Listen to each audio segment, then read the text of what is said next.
What is up, everyone? Matthew here. Today I am in one of the Southeast Asian countries called Vietnam. Stay tuned, you don't want to miss it.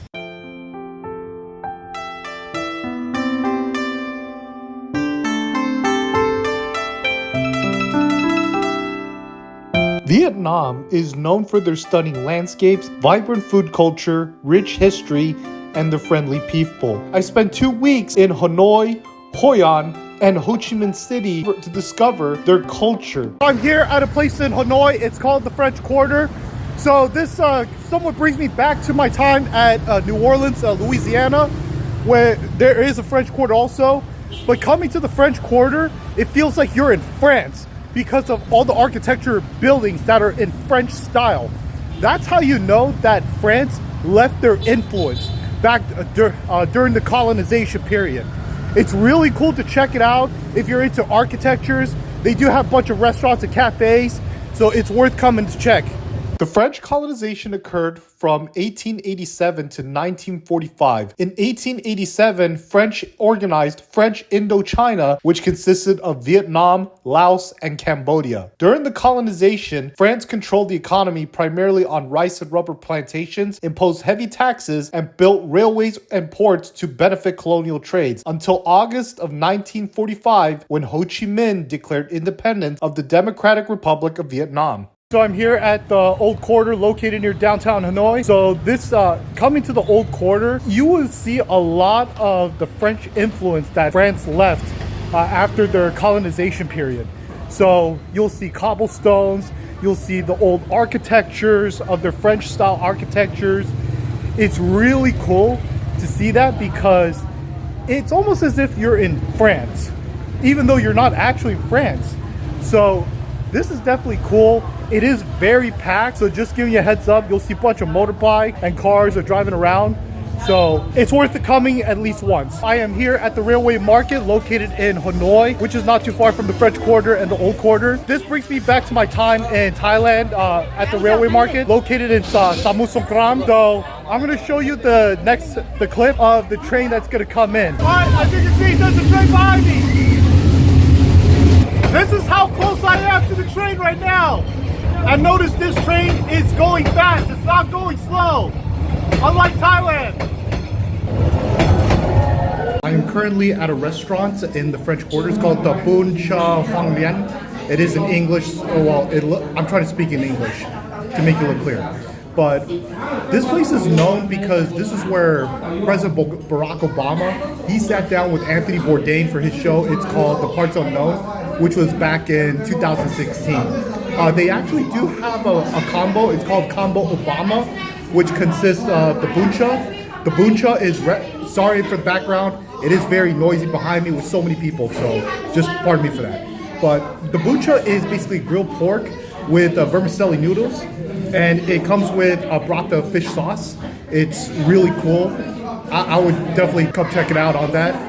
And also comes with the fried seafood roll. What I was gonna say is the combo is definitely worth it. I got it with those two with Coke for about 120,000 dong, which is around $4.63. It's still worth it for a meal.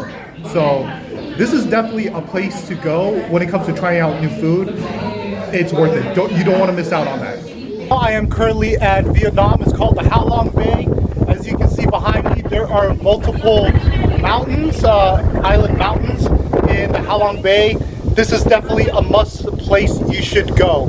If you ever come to Vietnam, even if it's your first time or second time, however much you've been here for, Ha Long Bay is a must.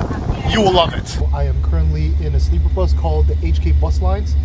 This is actually a first time in my life that I am actually going on a sleeper bus, going from Hanoi to Hoi An. They say it's going to be about 15 hours. So thankfully it comes with a pillow and the blanket, comes with the water and it's just some charging ports. So we will see how that'll go. I'll definitely keep you posted on that. I am gonna go to sleep in the sleeper bus and I'll tell you what my experience was in the next clip. We just stopped by at another gas station for another washroom or toilet break, and same thing for snacks if anyone wants to grab snacks and drinks. So we got about 3 hours away till we get to Hoi An. Some people got off before then, but it's been about 12 hours. So it's a long ride, I'm not gonna lie. But thank goodness for the sleeper bus, because that way I can at least sleep in an actual bed style. So I'd say it's worth it for around $30.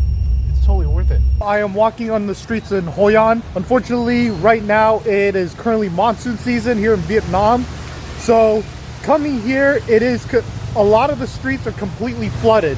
Thankfully, I'm on sandals and my shorts that I can easily get it dirty on. This is one of those seasons where if you're gonna come during the monsoon season, you gotta come prepared. I am here inside a cave at the Marble Mountain. So coming to Hoi An, it is raining during monsoon season. Unfortunately, I am here in a torrential rainstorm, but it is what it is. I mean, I signed up for it. But really coming here, it's, other than the fact that I am completely wet, it's still worth coming here just to see how the Buddhist temples were built inside the caves. I am here at the Monkey Mountain. That is where the giant Lady Buddha statue is, and there were also monkeys. I was very fortunate enough to see the monkeys despite the heavy rainstorm during the monsoon season. Even though I've been wet all day, I'd say it's still worth it. Definitely better than going to other countries where it's 50 degrees Celsius in the summer and it's dry hot. This is definitely an adventure.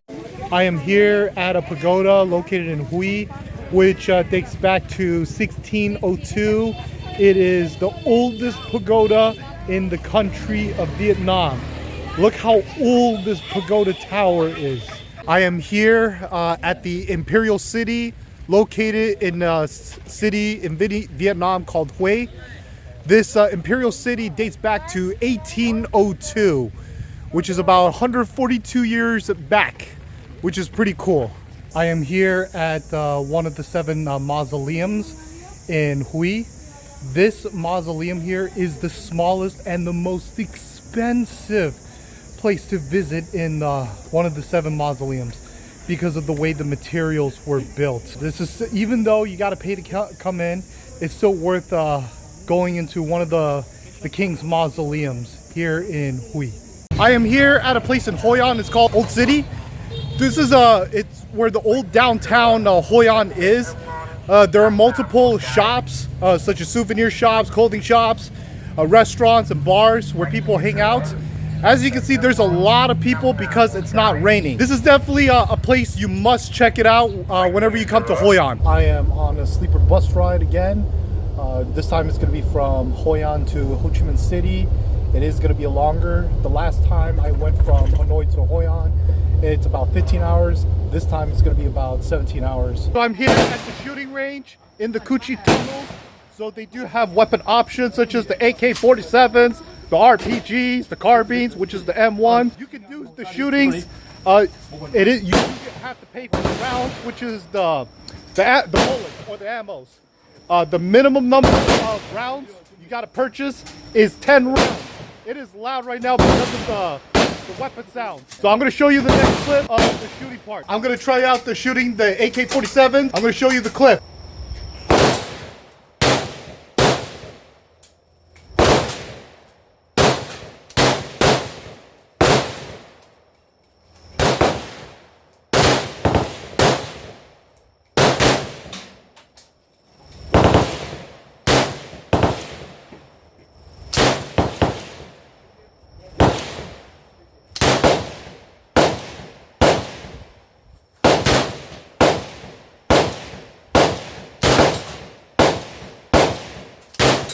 So I just did the shooting with the AK-47 at the shooting range. I'm not gonna lie, it was pretty good. It's really good to try shooting with different kind of weapons. So, of course, it does cost a lot because you gotta pay for the rounds, but I say it's still worth it.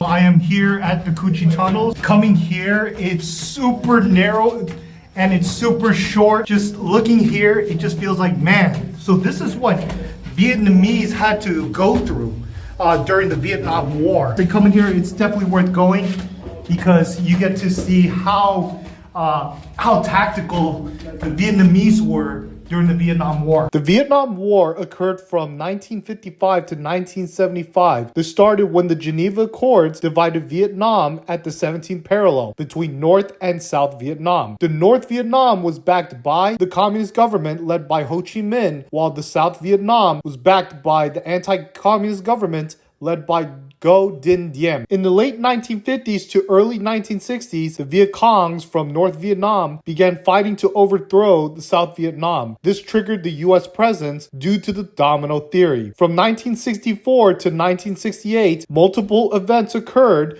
such as the Gulf of Tonkin incident, Operation Rolling Thunder, and the Tet Offensive. In 1973, the Paris Peace Accords, which ended the U.S. involvement, and the U.S. troops withdrew. North Vietnam launched a final offensive in 1975. In April 30th of that year, North Vietnam troops entered Saigon, leading to the surrender of South Vietnam. Then Vietnam became reunited as a single communist nation in 1976. I have to say, going through the tunnels, it was really good to see how the Vietnamese, the Liberation Army, which was the Communist Party at the time, they were very tactical and they didn't make it straight. They made it all of the zigzag systems, and how narrow and how deep the tunnels were. I'm not gonna lie, it was definitely a leg workout, especially when you have to squat for literally the whole time. It's really good to try it out at least once. But really, coming here is not just going into the tunnels. You also get to see how the Liberation Party established their digging fighting positions, their trenches, their bunkers, and also their ambush point. It's definitely worth coming here just to see how they use that as their advantage toward winning the war in Vietnam. I am here on a Sampon boat ride at the Mekong Delta. This is a really cool part about coming to Vietnam. The Mekong Delta is located south of Ho Chi Minh City. It's about a 2-hour drive, but this is definitely a cool place to go, especially if you want to see what Vietnam War was like back in the 1970s along the Mekong Delta. Coming to Vietnam, it's definitely worth going.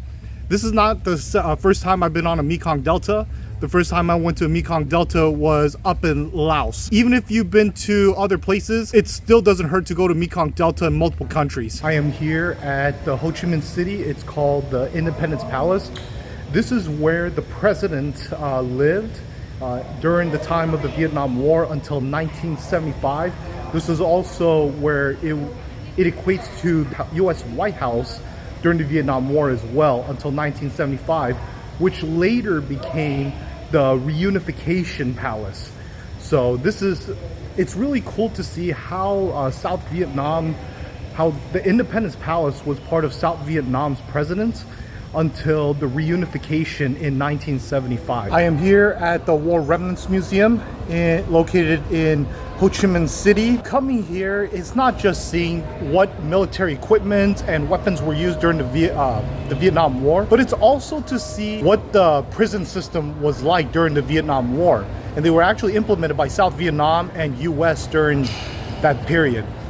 Also, if you come to the War Remnants Museum, you start to see what propagandas the Communist Party used during the Vietnam War toward the Liberation Day, which occurred in 1975. Coming here, it really helped broaden my understanding of what the Vietnam War was. Growing up, it was only reading just the history books, US history books, where it's just, okay, this is what happened, this is how US got involved, that's it. That was the baseline. But really coming here, it really gave me the full in-depth of how the Vietnam War occurred. This is definitely worth coming here just to broaden your understanding of the Vietnam War. I am here at the Saigon Central Post Office located in the Ho Chi Minh City. This is a really cool part about coming here is that you can see the interior designs of the Central Post Office. Coming here, it's not just postcards, it's a lot of souvenirs as well. One thing you need to be aware about is that a lot of the souvenirs here are fixed price, but the good thing is they're very reasonable price. So if you're the person who tends to barter here, this is not a good place. So you might as well go to another place to barter. But I'd say I managed to get some postcards for really fair price. So lower than what I had to barter in other places. So this is a really cool place to come check it out. So I'm here at one of the markets in Ho Chi Minh called the Ben Thanh Market. This is located in District 1. This is a place where you'll see a lot of spices, souvenirs, And this is one of the tourist hotspots. There are places here where they will say fixed price, which means you cannot barter. In most places, you can barter. There are multiple markets here. Don't just go to Ben Thanh. Go to the Saigon Square. Go to other places besides the Ben Thanh. And trust me, you will see the price difference. I'm not telling you which place to go, but this is something I would definitely recommend when it comes to coming to Ho Chi Minh City. So I'm here at the Saigon Square in Ho Chi Minh City. So this is one of the places where there's a lot of clothing shops and souvenir shops as well. If you do plan to get souvenirs here, make sure you barter. Do not accept the price as is. Barter, and that is part of their culture. So unless they say it's a fixed price, barter. Trust me, you will see the difference of how much money you'll save.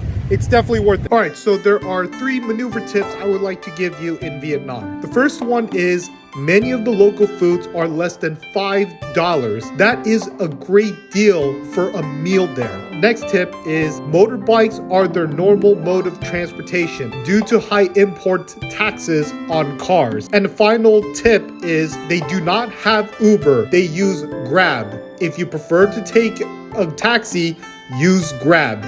I hope you enjoy watching my time here in Vietnam. Thank you so much for watching. I will see you later.